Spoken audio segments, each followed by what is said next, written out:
Febriana Firdavia dengan NIM 2340101020. Saya Sefrizal Anima dengan NIM 2340101015. Saya Maria Natalia Biwala dengan NIM 2340101016. Saya Kensa Nita dengan NIM 2340101017. Saya Yasya Fatimi dengan NIM 2340101018. Saya Maria Natalia dengan NIM 2340101019. Saya Mina Luciana dengan NIM 2340101021. Saya Dania Zalzalvia dengan NIM 2340101022. Saya Rika Lufiana dengan NIM 2010023.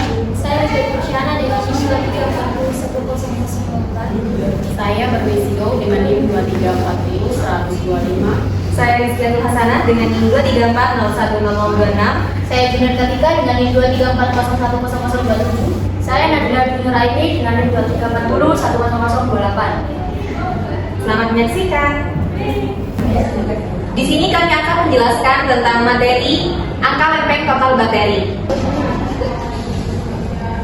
Tujuan praktikum kali ini yaitu yang pertama, kita mampu melakukan pengujian angka lempeng total bakteri dan mampu menjelaskan hasil dari pengujian angka lempeng total bakteri.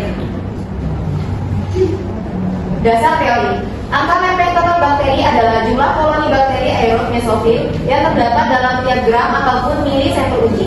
Bakteri mesofil merupakan bakteri yang tumbuh pada temperatur yang minimal 10 sampai 20 derajat Celcius, optimal pada suhu 20 sampai 40 derajat Celcius, dan maksimal pada suhu 40 dan 45 derajat Celcius. Uji angka lempeng total bakteri atau ALTB dilakukan untuk menentukan jumlah atau angka bakteri aerob mesofil yang mungkin menghasilkan produk yang baik itu makanan, minuman, obat, ataupun kosmetik tradisional. Uji ALTB mengandung prinsip yaitu pertumbuhan koloni aerob mesofil setelah suntikan yang diinokulasikan pada lempeng agar dengan cara tuang dan diinkubasi pada suhu yang sesuai. Pengujian dilakukan secara duplo.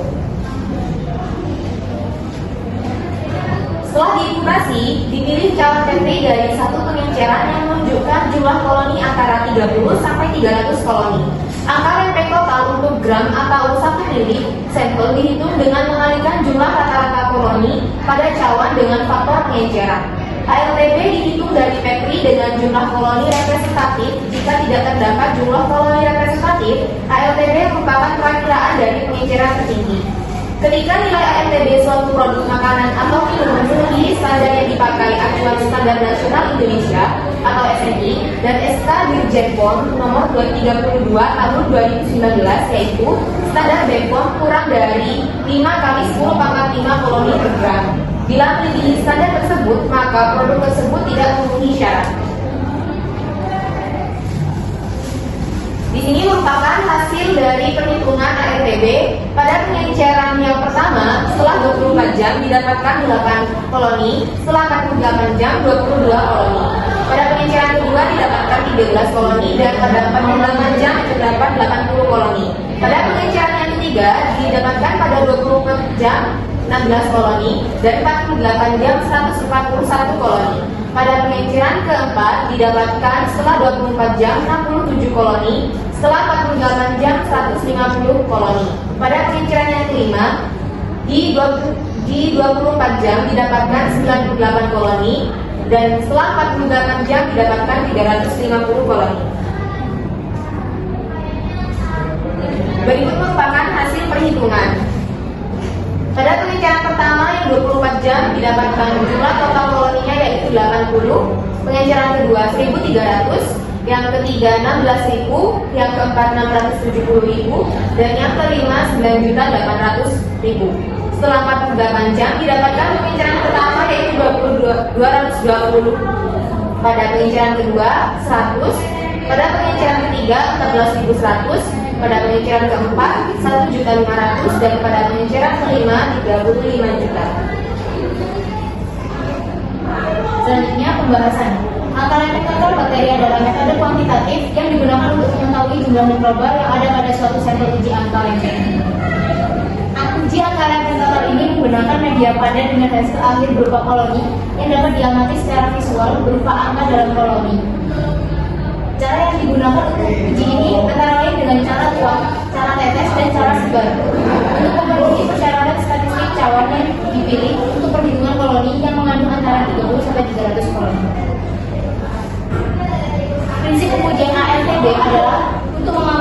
penumbuhan koloni bakteri yang terbentuk. Dalam praktikum ini, metode yang digunakan adalah metode spread atau tebar, yaitu dengan membuat media agar MAH pada cawan Petri dan menambahkan sampel. Sampel yang kita gunakan kali ini menggunakan bahan cair berupa jamur sinom. Sebelum disebarkan ke dalam media, sampel jamur sinom dilakukan pengenceran terlebih dahulu menggunakan media pepton, mulai dari pengenceran 10 min 1, 10 min 2, 10 min 3, 10 min 4, dan 10 min 5.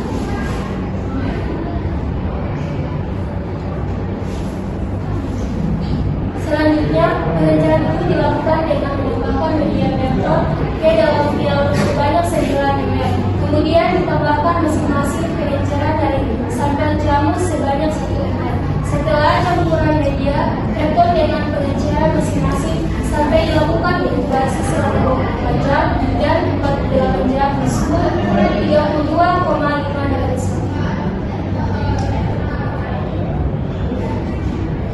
Setelah diinkubasi 24 jam, diamati kembali bahwa Petri yang diisi dengan sampel pengenceran 10-1 terdapat sedikit zona bertumbuh bakteri.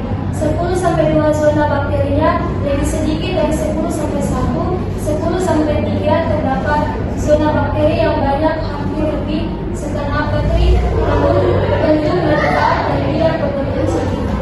Setitik-titik 10-4 dan zona bakteri lebih banyak dari 10 min 1 dan 10 min 2. Namun ada yang berbentuk lingkaran lebih besar daripada titik-titik dan 10 min 5. Terdapat zona tumbuhan bakteri luas hampir setengah Petri dan ada yang berbentuk setitik-titik dan kelihatan.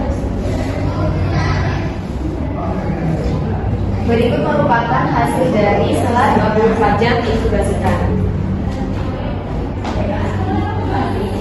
Selanjutnya, penularannya diamati kembali bahwa Petri yang diisi dengan sampel pengenceran 10 min 1 terdapat banyak zona bertumbuh bakteri di daerah pinggiran Petri.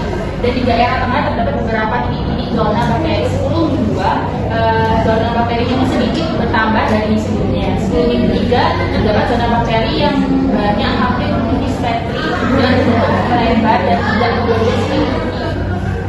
10 min 4 adalah zona bakteri banyak berbentuk bulatan lebar dan jarang berbentuk titik-titik, dan 10 min 5 nya sendiri terdapat zona tumbuh bakteri luas hampir setengah Petri. Dan ada yang berbentuk titik-titik dan bulatan lebih banyak dari sebelumnya. Berikut merupakan hasil dari pengamatan setelah diinkubasikan selama 48 jam. Selanjutnya ada faktor yang berhubungan dengan sampel, yaitu yang pertama adalah jumlah bakteri awal yang sangat sedikit, maka kemungkinan tumbuhnya koloni itu juga akan sedikit. Dan yang kedua adalah jenis bakteri, yaitu ada beberapa jenis bakteri yang memiliki kebutuhan nutrisi dan kondisi pertumbuhan yang spesifik. Untuk yang terakhir adalah usia sampel yang terlalu tua atau disimpan dalam kondisi yang tidak tepat, dapat menyebabkan penurunan jumlah bakteri atau bahkan kematian bakteri. Adapun faktor yang berhubungan dengan prosedur pengujian, yaitu yang pertama, pengenceran yang terlalu encer atau terlalu pekat dapat mempengaruhi jumlah koloni yang tumbuh. Yang kedua, teknik penanaman yang kurang tepat seperti terlalu banyak atau terlalu sedikit volume inokulum yang dapat menyebabkan distribusi bakteri pada media tidak rata. Yang ketiga, inkubasi dengan suhu dan waktu inkubasi yang tidak sesuai dengan kebutuhan bakteri juga dapat menghambat pertumbuhan. Yang keempat, kualitas media yang buruk seperti media yang sudah kadaluarsa atau terkontaminasi dapat menghambat pertumbuhan bakteri. Kesimpulannya, zona pertumbuhan bakteri yang tidak sempurna pada uji angka level total bakteri dapat disebabkan oleh berbagai faktor, mulai dari sampel prosedur pengujian hingga faktor lingkungan. Dengan memahami faktor-faktor tersebut dan menerapkan teknik yang tepat, kita dapat meningkatkan kualitas hasil uji HLTB.